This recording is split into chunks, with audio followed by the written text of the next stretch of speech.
Good afternoon. Today we're going to talk about the retail industry in New York, the stores, the fashion, everything you can buy. And as we said yesterday, New York is back. The business is booming and people are coming from all over the world, tourists, hundreds of thousands pouring in the streets and avenues of New York, buying and buying and buying. So the entire US is back, and in particular, New York. However, there is a phenomenon that you have to know. Because of the pandemic, for 1 or 2 years, a lot of stores were closed and they lost money. Plus, there is a movement towards online business. So, pandemic, inflation, and economic crisis, and then the tendency for the retail to shift from an in-person buying in stores to an online shopping made a lot of these stores go bankrupt. They just, closed their doors.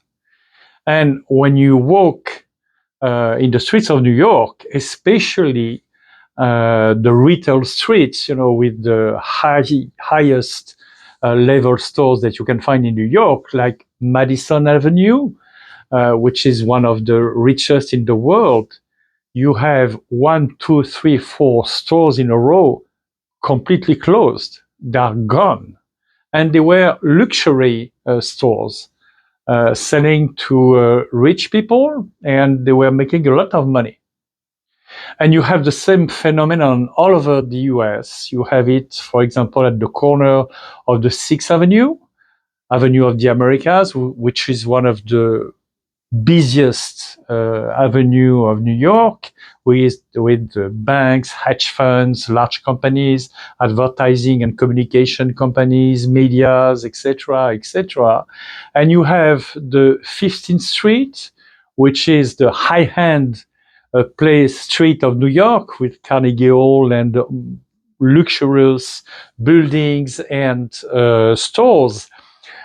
You have empty spaces too, and a lot, especially at the corner of 6th and 57th Street.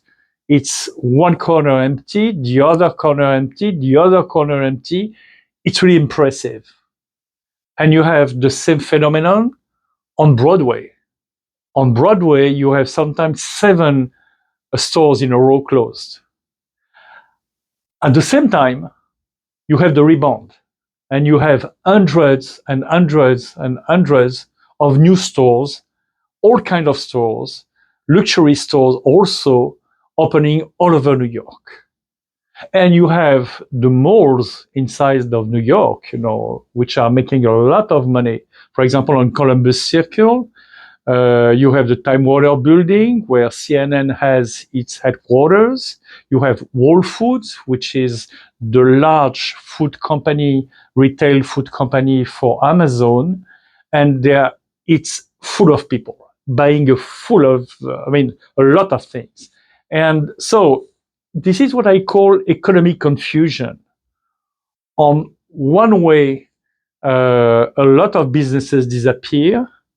On the other hand, a lot of new businesses appear and make a lot of money and have a lot of customers. I have to add up that, to the analysis, that the landlords for those spaces all over New York, instead of seeing the shift from in-person stores to online business and seeing that Amazon and other online companies and retailers are taking a lot of business from the traditional stores, instead of acknowledging it, they just increase the rent, where the stores made less money, provoking the death of many other stores. So we are just in a chaos time. This chaos is heading in the good direction, which is rebound of New York, and again New York is back, but the phenomenon is very impressive.